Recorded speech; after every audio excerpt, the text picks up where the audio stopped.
안녕하세요. 오늘 저희가 당신과 함께 깊이 파고들 자료는 네일 도널드 월쉬의 내일의 신이라는 책, 그중에서도 일부 발췌문입니다. 새로운 영성의 토대라는 상당히 거대한 주제를 다루고 있죠. 네, 주제가 정말 만만치 않죠? 이 자료가 담고 있는 주장들이 꽤나 뭐랄까 도발적이에요. 그래서 이번 탐구의 목표는 이 텍스트가 말하는 새로운 영성의 핵심 원리가 대체 무엇인지, 그리고 그게 우리가 너무나 당연하게 생각해왔던 기존의 통념들을 어떻게 뒤흔드는지 좀 명확하게 이해해 보는 겁니다. 특히 모든 주장의 뿌리가 되는 두 가지 핵심 개념이 있거든요. 이걸 중심으로 아주 깊숙이 한번 들어가 보려고 합니다. 네, 좋습니다. 재밌는 건요, 이 여정이 아주 익숙하고 편안한 아이디어에서 시작한다는 거예요.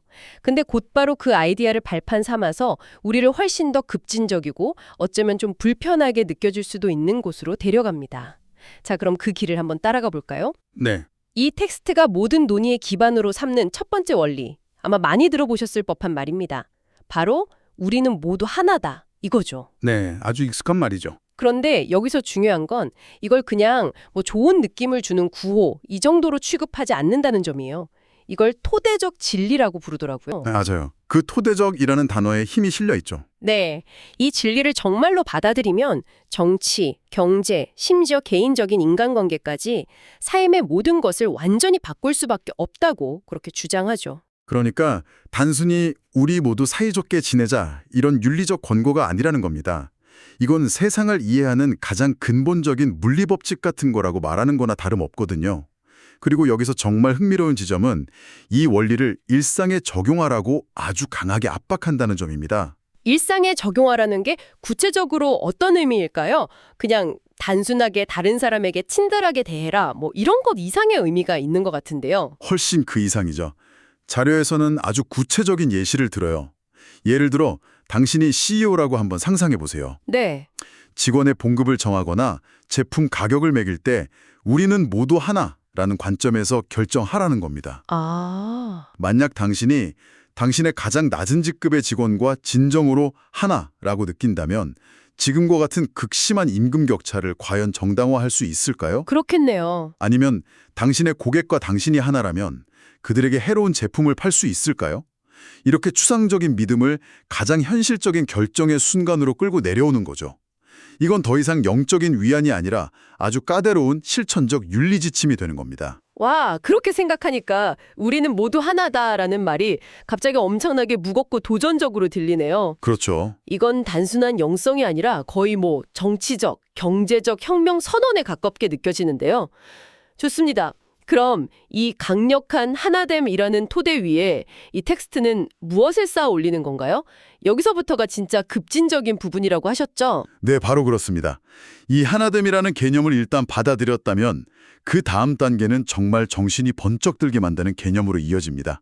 바로 불필요함, 영어로는 needlessness라는 원리예요. 불필요함이요? 네.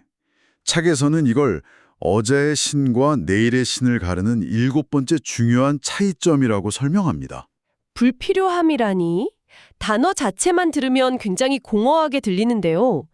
신이 불필요하다는 뜻인가요? 아니면 우리가 불필요하다는 건가요? 놀랍게도 둘 다입니다. 둘 다요? 네. 이 개념은 두 가지 의미를 동시에 가지고 있어요. 첫째, 신은 그 어떤 것도 필요로 하지 않는 존재라는 겁니다. 우리의 사랑, 숭배, 복종, 기도, 그 무엇도 신에게는 필요하지 않다는 거죠. 둘째, 그리고 이게 많은 사람들에게 훨씬 더 충격적으로 다가올 부분인데 당신 역시 신을 필요로 하지 않는다는 겁니다. 잠깐만요. 그 두 번째 부분은 좀 설명이 필요할 것 같아요. 그건 거의 무신론처럼 들리는데요. 하지만 이건 영성에 관한 텍스트잖아요. 구원이나 깨달음을 위해 신이 필요 없다는 말은 기존의 거의 모든 종교적 가르침과 정면으로 부딪히는 주장 아닌가요? 바로 그 지점을 정면으로 겨냥하고 있는 거죠. 이 텍스트는 우리가 신과 맺는 관계가 필요에 기반하고 있다는 생각, 그 자체를 환상이라고 말합니다. 자료에서는 이걸 인간이 가진 10가지 환상 중 첫 번째, 즉 필요의 환상이라고 부르더군요. 필요의 환상? 네, 신이 무언가를 필요로 한다는 생각, 그리고 당신이 무언가를 필요로 한다는 생각, 이 두 가지가 모든 문제의 근원이라는 거예요.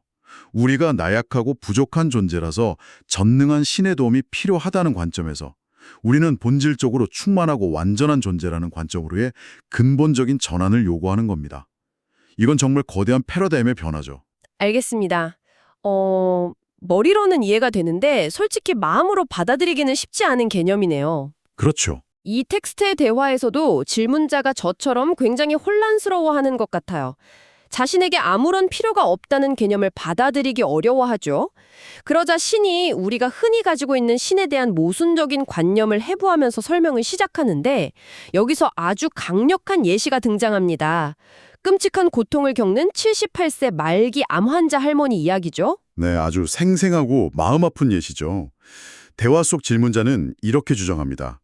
스스로 생을 마감하는 것이 신의 법에 어긋나므로 할머니는 그 끔찍한 고통을 끝까지 감내하며 자연스러운 죽음을 기다리는 것이 옳다. 이거 사실 많은 종교적인 분들이 가질 법한 생각이잖아요. 아주 경건해 보이기까지 하고요.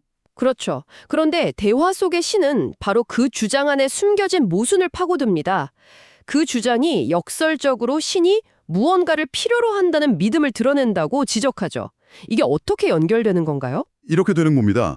입으로는 신은 아무것도 필요 없는 완전한 존재다 라고 말하면서 행동과 믿음의 기저에는 신은 자신의 법에 대한 복종을 필요로 하고 인간이 고통을 감내하기를 원하며 만약 그렇지 않으면 분노하고 벌을 내릴 것이다 라는 생각이 깔려 있다는 거죠. 아, 복종을 원한다, 벌을 내린다. 이 모든 게 사실 신이 무언가를 필요로 한다는 말처럼 들리지 않나요? 바로 그 지점을 꼬집는 겁니다. 우리의 그 경건함이 사실은 신을 아주 필요가 많은 존재로 만들고 있다는 뭐랄까 통렬한 비판인 셈이죠. 이제 명확해지네요.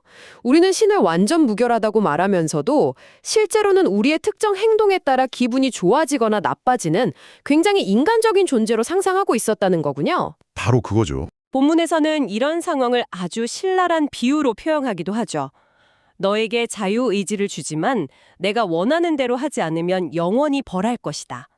이건 마치 너는 자유롭게 투표할 수 있지만 나를 지지하지 않으면 총살할 것이다. 라고 말하는 독재자와 다를 게 뭐냐는 거죠. 바로 그 지점입니다. 정말 강력한 비유죠. 많은 종교적 가르침이 자유의지를 핵심 교리로 이야기하지만 그 자유의 끝에는 항상 심판과 처벌이라는 조건이 붙습니다. 이 텍스트는 그런 조건부 자유는 진정한 자유가 아니라 교묘하게 포장된 통제이자 가장 극단적인 형태의 강압일 뿐이라고 말하고 있는 겁니다. 와, 사실 제가 이 부분을 처음 읽었을 때 잠시 책을 덮어야 했어요. 수많은 사람들이 평생을 바쳐 믿어온 신념체계의 근간을 뒤흔드는 주장이니까요. 그렇다면 이 모든 논의가 우리를 어디로 이끄는 걸까요? 왜 우리는 신이 무언가를 필요로 한다고 그토록 굳게 믿게 된 걸까요? 이 자료는 여기서 결정적인 연결고리를 제시하는데요. 우리가 스스로를 필요 없는 존재로 상상하지 못하는 이유가 바로 우리 스스로가 숭배와 복종 같은 것을 필요로 하는 신을 상상해 왔기 때문이다. 이게 무슨 의미죠? 닭이 먼저냐, 달걀이 먼저냐, 뭐 그런 질문처럼 들리는데요. 네, 정확히 그 질문을 던지는 겁니다. 신에 대한 우리의 생각이 우리 자신에 대한 생각을 만드는 걸까요? 아니면 우리 자신에 대한 생각이 신에 대한 생각을 만드는 걸까요? 자료는 후자라고 주장합니다. 후자요? 네, 우리는 신을 우리 자신, 즉 인간의 더 크고 강력한 버전으로 보는 경향이 있다는 거죠. 이걸 거대한 나, 그러니까 마크로미라고 표현해요. 거대한 나. 네, 우리의 불안, 질투, 분노, 그리고 무엇보다 무언가를 끊임없이 필요로 하는 속성을 그대로 우주적 스케일로 확대한 다음 거기에 신이라는 이름을 붙였다는 겁니다. 거대한 나, 매크로미. 굉장히 와닿는 표현이네요. 우리가 상상하는 신의 모습이 사실은 우리 자신의 내면을 비추는 거울이라는 말이군요. 우리가 필요와 결핍으로 가득 차 있으니 우리가 상상하는 신도 그럴 수밖에 없다는 거고요. 맞습니다. 이 지점에서 대화는 성경의 아주 유명한 구절을 비틀면서 정점에 이르는 것 같습니다. 네, 맞아요. 창세기에 우리는 신의 형상과 닮은 꼴로 만들어졌다는 구절이죠. 이 말을 들은 대화 속 질문자는 자기가 이해한 바를 확인하며 이렇게 말합니다. 아하, 그럼 당신은 단지 우리의 더 큰 버전, 매크롬이군요. 논리적으로 완벽한 결론처럼 보이죠. 하지만 신의 대답은 이 모든 논의를 뒤집어 버립니다. 뭐라고 답하죠? 아니다. 네가 단지 나의 더 작은 버전, 마이크로미일 뿐이다. 신이 우리의 더 큰 버전이다. 와, 우리가 신의 더 작은 버전이다. 이 두 문장이 언뜻 들으면 그냥 말장난 같기도 하고 같은 말을 순서만 바꾼 것처럼 들릴 수도 있을 것 같아요. 하지만 텍스트는 이 둘 사이에 하늘과 땅만큼의 차이가 있다고 강조하죠. 그 핵심적인 차이가 뭔가요? 기준점의 차이입니다. 기준이 무엇이냐에 따라 세상 전체가 달라 보이죠. 신이 인간의 더 큰 버전이라는 말은 인간이 기준이고 원본이라는 뜻입니다. 아, 인간이 신의 더 작은 버전이라는 말은 신이 기준이고 원본이라는 뜻입니다. 완전하고 충만하며 아무것도 필요로 하지 않는 신성이 원본이고 우리는 그 신성한 본질을 축소된 형태로 담고 있는 존재라는 의미가 되는 거죠. 이건 관점의 완전한 전복입니다. 아, 이제 알겠습니다.